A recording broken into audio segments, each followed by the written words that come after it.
Tension లేకుండా cinema అయితే బరాబర్ ఎట్టు అది నెగటివ్ చేస్తారు. 5 రోజులలో 200 కోట్లు వచ్చినాయి కదా, ఎలా అనిపిస్తుంది మరి? ఓన్లీ నెగటివ్ రివ్యూస్ కూడా వచ్చినాయి. అదే హిట్ టాక్ వస్తుంటే కావాలని చేసారు, అది కావాలని యాంటీ ఫ్యాన్స్ చేసారు.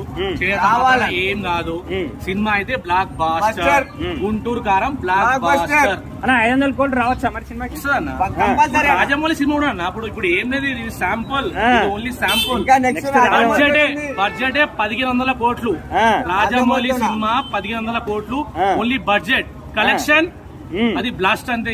అది బ్లాస్ట్ అంతే. హైలైట్స్ ఏమనిపించాయి అన్న ఈ సినిమా? హైలైట్ మంచిదన్న, అన్ని మంచిగా ఉన్నాయి సినిమాలో. ఫస్ట్ హాఫ్ మొత్తం కామెడీ ఉంటది, యాక్షన్ ఉంటది. సెకండ్ హాఫ్ లో ఎమోషన్ ఉంటది, ఫ్యామిలీ సెంటిమెంట్. అందరికి లాగ్ అనిపిస్తుంది కానీ అంబా గురించి ఆలోచించుడు ఎవడు ఎప్పుడన్నా లాగ్ అని. సినిమా అయితే బాగుంది, మంచిగా ఉంది. ఫ్యామిలీ ఆడియన్స్ ఎంకరేజ్ చేస్తారు, మనం చేసినా చేయకపోయినా.